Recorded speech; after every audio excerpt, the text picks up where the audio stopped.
నమస్తే, welcome to our channel. నేను మిషాని.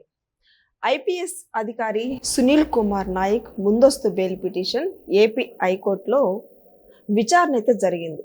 కానీ హైకోర్టు అయితే సీరియస్ అయింది. మరి ఎందుకంత ఘాటు వ్యాఖ్యలు చేసింది హైకోర్టు? మరి దీని మీదే పూర్తిగా విశ్లేషించడానికి మనతో పాటు స్టూడియోలో ఉన్నారు పొలిటికల్ అనలిస్ట్ షణ్ముఖ్ గారు ఉన్నారు. వారిని అడిగే విషయాలను తెలుసుకునే ప్రయత్నం చేద్దాం. షణ్ముఖ్ గారు నమస్కారం. నమస్కారం. ఐపీఎస్ అధికారి సునీల్ కుమార్ నాయక్ తనకి ముందస్తు బెయిల్ పిటిషన్ పై ఈరోజు ఏపీ హైకోర్టు అయితే సీరియస్ అయింది. ఘాటు వ్యాఖ్యలు కూడా చేసింది. దాని వెనుక కారణాలు ఏంటి?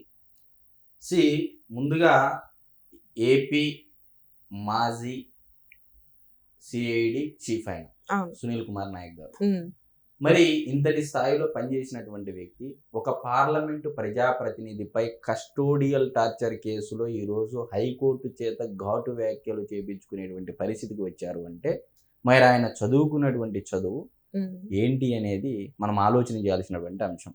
ఇకపోతే ముఖ్యంగా నేను చెప్పదలుచుకున్నటువంటి అంశం ఏంటి అంటే పార్లమెంటు ప్రజాప్రతినిధి is equal to director general of police, అంటే డీజీపీ క్యాడర్ హోదా ఒక పార్లమెంటు సభ్యుడికి వస్తుందనేది మొదటగా ప్రజలందరూ తెలుసుకోవాల్సినటువంటి అంశం. మరి ఈరోజు జగన్మోహన్ రెడ్డి గారే ఆయనను నచ్చి మెచ్చి పిలిపించి ఖర్చు పెట్టించి టికెట్ ఇవ్వడం జరిగింది రఘురామకృష్ణరాజు గారికి. మరి ఇచ్చిన తర్వాత మరి ఆయన కొన్ని కారణాల రీత్యా ఆయన నాయకత్వంతో విభేదించడం జరిగింది. అప్పటి నుంచి నాయకత్వానికి దూరంగా జరుగుతూ ఆయన ప్రజల సమస్యల పైన పోరాడడం జరిగింది. ఉన్నటువంటి అరాచక ప్రభుత్వం పైన పోరాడడం జరిగింది.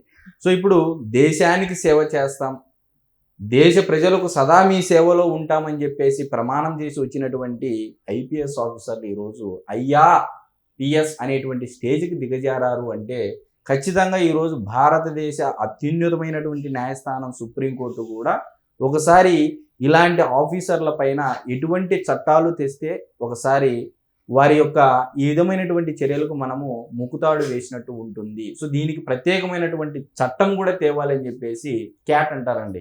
ఈ ఐఏఎస్ ఐపీఎస్ ఆఫీసర్లకి విచారణకు దిశగా ఆదేశాలు పాస్ చేసి అంటే వారిని ఎంక్వైరీకి పిలిపించుకునే దానికి ఒక క్యాట్ అనేది ఒకటి ఉంటుంది వీళ్ళకి.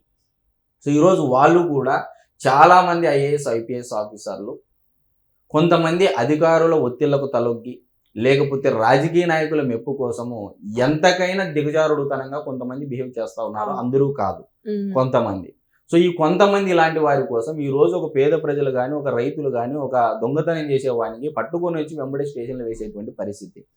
గత 2 సంవత్సరాల నుంచి ఒక పార్లమెంటు ప్రజాప్రతినిధి పైన కూర్చొని కస్టోడియల్ టార్చర్ చేశారు అంటే ఈ దేశంలో ప్రజాస్వామ్యం ఇంకా బతికి ఉందా అని చెప్పేసి హైకోర్టు ఈ తరహాలో కూడా వ్యాఖ్యానించిందని చెప్పేసి మనం ఎందుకు అనుకోకూడదు? సో నేను చెప్పేది ఏంటంటే ముందస్తు బెయిల్ అనేది వైఎస్ఆర్సీపీ పార్టీలో ఉన్నటువంటి చాలా మంది నాయకులకు కానీ కార్యకర్తలకు కానీ సోషల్ మీడియాలో ఉన్నటువంటి వాళ్ళకి ఒక ముందస్తు బెయిల్ అనేది ఇది రక్షణగా మారింది. సో ఈ రక్షణ వల్ల ఏమైతుంది, ఒక స్వేచ్ఛాపూరితమైనటువంటి వాతావరణం ఇప్పుడు వీళ్ళు చేసేటువంటి నేరాలకు ఘోరాలకు అది ఇంకా రక్షణ కల్పిస్తూ ఉంది ముందస్తు బెయిల్ అనేది. సో ఆ తరహాలోనే హైకోర్టుకు వచ్చినటువంటి వివిధ కేసుల సంఖ్య పరంగా కానీ ముందు వచ్చినటువంటి కేసుల పరంగా కానీ హైకోర్టు ఈ విధంగా వ్యాఖ్యానించింది. సో ముందస్తు బెయిల్ అనేది రక్షణ కాకూడదు. సో ఎప్పుడు లొంగిపోతారు, ఎప్పుడు సరెండర్ అవుతారు అనేది కూడా సునీల్ కుమార్ నాయక్ గారి తరపున పిటిషనర్ ఎవరైతే ఉంటారో అంటే న్యాయవాది వాళ్ళని హైకోర్టు న్యాయస్థానం అడగడం జరిగింది. సో ఏ స్థాయిలో వ్యవస్థలో ఈరోజు పని చేస్తా ఉన్నారు నాయకుల కోసం అనేది హైకోర్టు ఈ విధమైనటువంటి చేసినటువంటి వ్యాఖ్యలే మనకు ప్రత్యక్ష ఉదాహరణగా చెప్పొచ్చు. మరి ఇప్పుడు కూటమి ప్రభుత్వం వచ్చిన తర్వాత ఇప్పుడు వైసీపీ వాళ్ళందరూ వెలుగు తీస్తున్న ఇదే మీరు ఇందాక చెప్పినట్టు ముందస్తు బెయిల్కి పిటిషన్ వేస్తూనే ఉంటున్నారు. సీరియస్ అవుతుంది కోర్టు, అందరికి తెలిసిందే. మరి ఇప్పుడు సునీల్ నాయక్ పరిస్థితి ఏంటి అసలు? లాస్ట్కి ఏముందండి, సునీల్ కుమార్ నాయక్ గారు జగన్మోహన్ రెడ్డి గారు అధికారంలో ఉన్నప్పుడు ఆయన మామూలుగా ప్రొటెక్షన్ ఆఫ్ సివిల్ రైట్స్ అని చెప్పేసి ఒక సెల్ ఉంటుంది, పీసీఆర్ సెల్ అని చెప్పేసి. సో ఈ పీసీఆర్ సెల్ ఏంటంటే రాష్ట్రంలో ఉన్నటువంటి ఎస్సీ ఎస్టీ అట్రాసిటీ యాక్ట్ కింద పెట్టినటువంటి కేసులు ఏవైతే ఉన్నాయో ఇవన్నీ డీజీ స్థాయి ఉన్నటువంటి అధికారి మాత్రమే అవి కోర్టులో ట్రయల్ రన్కు రావాలి అంటే సో కన్సర్న్డ్ అథారిటీ కానీ లేకపోతే ఆ సెల్లును మొత్తం చూసుకునేటువంటి వ్యక్తే కోర్టుకు సమర్పించాల్సి ఉంటుంది. సో జగన్మోహన్ రెడ్డి గారు ముఖ్యమంత్రిగా ఉన్నప్పుడు అప్పట్లో ఈయన సిఐడి చీఫ్ గా ఉన్నప్పుడు సో ఆ పీసీఆర్ సెల్ కూడా బాధ్యతలు కూడా ఇతనికి అదనపు బాధ్యతలు ఇవ్వడం జరిగింది. దొరికిందే తడవుగా అంటే దొంగకు అంటే నేను దొంగ అనట్లేదు కానీ సునీల్ కుమార్ నాయక్ గారు కానీ సామెత ప్రకారం మనం మాట్లాడుకున్నట్లయితే దొంగ చేతికి తాళాలు ఇచ్చినట్లుగా ఈరోజు జగన్మోహన్ రెడ్డి గారు రాజకీయ ఒత్తిళ్లకు లేకపోతే జగన్మోహన్ రెడ్డి గారు మెప్పు కోసము సునీల్ కుమార్ నాయక్ గారు తనకు వచ్చినటువంటి ఈ పీసీఆర్ సెల్ను కూడా ప్రొటెక్షన్ ఆఫ్ సివిల్ రైట్స్ ఈ ఎస్సీ ఎస్టీ అట్రాసిటీ యాక్టులు ప్రివెన్షన్ యాక్ట్లు ఎవరి మీద అయితే పెట్టారో వాళ్ళందరినీ వేధించడానికి ఈ పీసీఆర్ సెల్ కూడా సిఐడి చీఫ్ అయినటువంటి సునీల్ కుమార్ నాయక్ గారు ఉపయోగించారు జగన్మోహన్ రెడ్డి గారు ముఖ్యమంత్రిగా ఉన్నప్పుడు అనేది రాష్ట్ర ప్రజలు కూడా తెలుసుకోవాల్సినటువంటి అంశం. సో నేను చెప్పేది ఏంటంటే మీరు ఎంతో ఉన్నత చదువులు చదివి డాక్టర్ బాబాసాహెబ్ అంబేద్కర్ గారు ఇచ్చినటువంటి రాజ్యాంగం ప్రకారం కల్పించినటువంటి రిజర్వేషన్ని మీరు ఇలాంటి వాటిగా ఉపయోగిస్తూ ఉండేది దుర్వినియోగం చేయడానిక మీకు డాక్టర్ బాబాసాహెబ్ అంబేద్కర్ గారు రాజ్యాంగం రచించి ఈరోజు మీ అందరికీ దళితులకు రిజర్వేషన్ ఇచ్చిండేది ఎందుక అని చెప్పేసి నేను అడుగుతా ఉన్నా. సో ఈరోజు ఒక ఎంపీ గారితో మీరు డి అంటే డి అనే పరిస్థితికి వెళ్తున్నారు అంటే సో జగన్మోహన్ రెడ్డి గారి మెప్పు కోసం గతంలో ఇదే గోరంట్ల మాధవ్ గారు ఇదే జేసీ వాళ్ళ పైన తొడగొట్టి మీసం తిప్పితే సిఐగా ఉన్నటువంటి ఆయన రిజైన్ చేసి ఏకంగా ఎంపీ అవ్వడం జరిగింది. సో అదే తరహాలో ఏమైనా సునీల్ కుమార్ నాయక్ గారు ప్రయత్నిస్తున్నారా? సో ఈ రోజు రఘురామకృష్ణరాజు గారిని డి అంటే డెఫినెట్ గా జగన్మోహన్ రెడ్డి గారి దృష్టిలో నేను పడతాను.